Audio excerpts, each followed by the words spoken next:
खुलुमबाय लोगोफोर, गोजोन फुंबिलि बयनिसिमबो। नोंथांमोनखौ डियार ब्रह्म चेनेलाव आरो फिन खेबसेबाव बयखौबो बरायनाय बावहरग्रोनाय जाबाय। आं दिनै नोंथांमोननि सिगाङाव आरोबाव माखासे सानसेनि खौरां लानानै फैबावलायबाय। आसा खालामो नोंथांमोनहा खौरांखौ खोनासंनानै मोजां मोनगोन आरो बेजों लोगोसेनो नोंथांमोनहा सानफ्रोमबो फुंबिलि समाव बेबादिनो गोदान खौरांनि आपडेट मोननो थाखाय चेनेलखौ साबस्क्राइब खालामनानै लादो आरो खौरांखौ खोनासंनानै मोजां मोनोब्ला अन्नानै लाइक, शेयार आरो कमेन्टबो खालामनानै होलांब्लानो जाबाय। गिबि खौराङावनो दङ गिदिर गान्जा जब्द। श्रीरामपुराव 3 कौटि रांनि 960 किल'ग्रामनिबो बांसिन जब्द खालामदों। ड्राग्सनि बेरेखा मोनसे मख'जाथाव अपारेशनाव आसाम पुलिसआ आसाम सोनाब बेंगल सिमानि साखाथियाव थानाय श्रीरामपुराव गंसे कन्टेनार गारिनिफ्राय 3 कौटिसो रांनि 963.19 किल'ग्राम गान्जा जब्द खालामदोंमोन। बे जब्दआ साननैसो सिगां गंसे दावबायारि बासजों सोमोन्दो थानाय रोखोमसे जाथायनि उनाव जादोंमोन। अपारेशनखौ गसाइगाव महकुमा पुलिस मावख'गिरि एसडिपिअ आरो सिमुलटापु आउटपस्ट मावख'गिरि ऋतिक काश्यपआ दैदेनदोंमोन, जाय मोनसे चेक पइन्ट नागिरनायनि समाव गंसे सन्देहगोनां बातानुकुलित गारि रेबथुमनाय अनजिमा गोनां UP25DT 9280 गोनांखौ हमदोंमोन। सालायगिरि आरो अपारेटरआ खारखोमा लांदोंमोनब्लाबो आयेन बेरेखा मुवाखौ जाफुंसारै बोखांनो हादोंमोन। महकुमायारि पुलिस मावख'गिरि हिरेन कुमार देकाया अपारेशनखौ रोखा खालामो आरो ओनसोलाव फेग्रा मुवा फालांगिखौ होबथानो नाजाबाय थानायनि सायाव गोसो होयो। जब्द खालामजानाय कनसाइनमेन्टनि गुदि आरो थावनिखौ नागिरनो थाखाय नायबिजिरनाया सोलिगासिनो दं। नैथि खौराङाव दङ क'क्राझार पुलिसआ गासै आसामाव मख'जाथाव सिखाव हानजानि सिग्रोमनायाव सा 11खौ खादों। आसामनि क'क्राझारनि पुलिसआ गासै आसामाव गोबां सिखाव खावनायनि जाथायफोराव लोब्बा थानाय मोनसे सिखाव हानजानि सोद्रोमा होनना सन्देह खालामजानाय सा 11 सुबुंफोरखौ खादोंमोन। क'क्राझार आरो बङाइगाव जिल्लानि गुबुन गुबुन जायगाफोराव मोनसे गोरोबलायनाय अपारेशनाव हमनाय जादोंमोन। सन्देह गोनां सुबुंफोरा सोनाब बेंगल आरो बिहारनि, जेराव 35 बोसोर बैसोनि अमुत कुमार जाधव, 30 बोसोर बैसोनि रहित गुवाला, 30 बोसोर बैसोनि कुबेर गुवाला, 55 बोसोर बैसोनि दीपक सिंह, 30 बोसोर बैसोनि मुन्ना गुवाला, 55 बोसोर बैसोनि शर्मा गुवाला, 48 बोसोर बैसोनि अजय गुवाला, 40 बोसोर बैसोनि राहुल कुमार जाधव, 25 बोसोर बैसोनि सनी गुवाला, 55 बोसोर बैसोनि रूपलाल सिंह आरो 50 बोसोर बैसोनि जित्तो गुवाला दं। पुलिसआ बुंदों दि बे हान्जाखौ बावैसो क'क्राझारनि SBI कर्टपारा दालाइयाव सिखाव खावनायनि थाखाय दायनिगिरि होनना सन्देह खालामनाय जादों, जेराव दुथांफोरा गंसे बलेर' गारिखौ हाबनायनि उनाव 2 लाख रां खावदोंमोन। खावनायनि खौरांखौ थिकादार बरेन्द्र बसुमतारिया होदोंमोन। उफ्रा पुलिस सालायगिरि पृथ्वीराज राजख'वानि दैदेननायाव नायबिजिरनाया सोलिगासिनो दं। थामथि खौराङाव दङ आसाम केबिनेटआ साख्रिनि जौगानायखौ बांहोनो थाखाय 457.98 कौटि रां थिसननायखौ गनायथि होदों। दारिमिनारि जौगानायनि थाखाय मोनसे मख'जाथाव आगानाव आसाम सोरखारा आसामनि दारिमिनारि आरो रां थिसननाय खान्थि (IIPA) नि सिङाव 457.98 कौटि रां थिसननायनि थांखिफोरखौ गनायथि होदों। बे हाबाफारिनि थांखिया फ्राय 1000 गोदान साख्रि सोरजिनाय, जायजों गुबुन गुबुन सेक्टरफोराव रांखान्थियारि मावथायखौ बांहोनाय। आसाम चिफ मिनिस्टार हिमन्त बिश्व शर्माया 16 मेआव रायजोनि केबिनेट जथुमनि उनाव बे थिरांथाखौ फोसावदोंमोन, जेराव दारिमिनारि जौगाथायनि गोनांथिखौ दिन्थिनाय जादोंमोन। केबिनेटआ डक्टर बनिकान्त काकति कम्पिउटार लिटारेसि हाबाफारिनि सिङाव 1313 थि नङै ICT फोरोंगिरिफोरनि दानारि मानबान्थाखौ 20,000 रांसिम बांहोनो गनायथि होयो।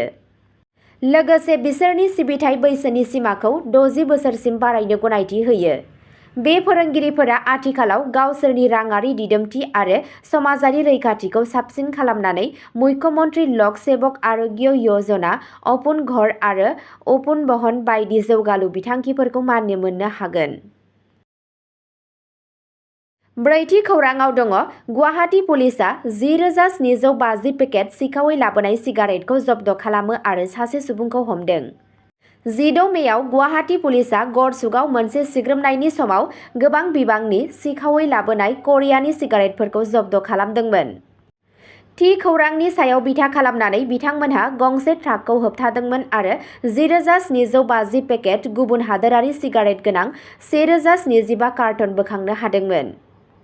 बक'नि रनजित राभा मुंनि सासे सुबुंखौ खानाय जादों।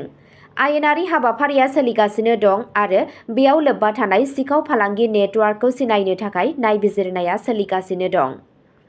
बे जब्दआ 11 मेआव बशिष्टा पुलिसजों खालामजानाय रोखोमसे अपारेशननि उनाव फैयो, जेराव बिसोरो लालमाटिनिफ्राय 17,980 पेकेट गुबुन हादोरारि सिगारेट जब्द खालामदोंमोन। बै जाथायाव सानै सुबुं, कचबिहारनि चन्दन बर्मन आरो बक'नि प्रान्जल दासखौ खानाय जादोंमोन। बिबानगिरिफोरा ओनसोलाव सोलिबाय थानाय नेटवार्कफोरखौ फोजोबस्रांनायनि थांखिजों आयेन बेरेखा सिगारेट फालांगिखौ होबथानो थाखाय गावसोरनि नाजानायखौ गोख्रोंसिन खालामदों। बाथि खौराङाव दङ रायजो बेंगिरि लक्ष्मण प्रसाद आचार्यआ 9 जुन 2025 खालि आसाम आयेन आफादनि सानसेनि जथुम लिंहरदों। आसामनि रायजो बेंगिरि लक्ष्मण प्रसाद आचार्यआ 9 जुन 2025 खालि आसाम आयेन आफादनि सानसेनि जथुम लिंहरदों। जथुम्माया दिसपुराव थानाय एसेम्बलि चेम्बाराव फुंनि 9:30 रिंगायाव जागायगोन। आसाम आयेन आफाद नेहाथारिख'नि मोनसे फोसावथाया समफारिखौ रोखा खालामो, जेराव बुंनाय जादों दि बे जथुम्माखौ भारतनि संबिजिरनि दफा 174(1) नि सिङाव लिंहरनाय जादों। रायजो बेंगिरिनि बिथोनआ संबिजिरारि राहाफोर बायदियै आयेन आफादखौ लिंहरनो गावनि मोनथायनि सायाव गोसो होदोंमोन। बे जथुम्मायाव रायजोनि गोनांथार जेंनाफोर आरो दारासुजु हाबाफारिफोरनि सायाव नोजोर होनो हागौ होनना सान्नाय जादों। मावख'आरिफोरा बुंदोंमोन दि बे जथुम्माया सुस्रांजायै आयदाफोर आरो खुंथायनि गोनांथिफोरनि बादै रायज्लायनायखौ बानस'गोन। बे फोसावनाया रायजोआव गोनांथार राजखान्थियारि आरो खुंथायारि मावथायफोरनि समाव जायो, मानोना सोरखारा आथिखालनि हाबाफारिफोर आरो बिथांखिफोरखौ बिजिरनो थियारि जागासिनो दं। द'थि खौराङाव दङ रौता डिग्री कलेजाव गोदान बिल्डिं बेखेवदों। 16 मे खालि मानगोनां इएम डक्टर नीलुत सरगयारिया रौता सारियालियाव रौता डिग्री फरायसालिमानि गोदान 3 थाला बिल्डिंनि गाहाय थालाखौ बेखेवदों। हासदा आरो गुबुन गेदेमा सुबुंफोरा बे हाबाफारियाव बाहागो लादोंमोन। गोदान बिल्डिंनि थांखिया सोलोंथायारि खाबुफोरखौ बांहोनाय आरो फरायसाफोरनि थाखाय मोनसे साबसिन सोलोंथाइनि आबहावा होनाय। बे हाबाफारिया गुनगोनां गोजौ सोलोंथाइनि थाखाय बिटिआरनि गोख्रों रादायखौ दिन्थियो। स्निथि खौराङाव दङ क'क्राझार आसामाव 1.35 कौटि रांनि 265 किल'ग्राम गान्जा जब्द खालामनाय जादों आरो सानै सुबुंखौ खानाय जादों। फेग्रा मुवा फालांगिनि बेरेखायै मोनसे मख'जाथाव अपारेशनाव क'क्राझार पुलिसआ मोनसे थि गारि होबथानायनि समाव 1.35 कौटि रांनि 265 किल'ग्राम गान्जा जब्द खालामो। बे अपारेशनखौ फोथायजाथाव इन्टेलिजेन्स फोरमायथिनि सायाव बिथा खालामनानै खालामनाय जादोंमोन। मावख'आरि रिपर्टनि बायदिब्ला सानै सुबुं, जाय ड्राग्स फालांगि अपारेशनजों सोमोन्दो दं होनना मिथिनाय जादों, जायगायाव हमजादोंमोन।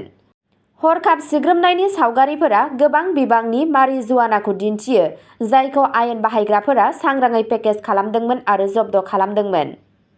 सीएम हिमन्त बिश्व शर्माया समाजारि बिजों प्लेटफर्म एक्सआव मोनसे पस्टनि गेजेरजों जाफुंसार अपारेशनखौ रोखा खालामदोंमोन। क'क्राझार पुलिसनि गोख्रै मावनायफोरखौ फेग्रा मुवा फालांगि आरो जथायनाय दायनि बेरेखायै रायजोनि सोलिबाय थानाय जुजिनायाव मोनसे गोनांथार दावगानाय होनना मानिनाय जायो। अब्ला दिनैनि खौराङा एसेनोसै।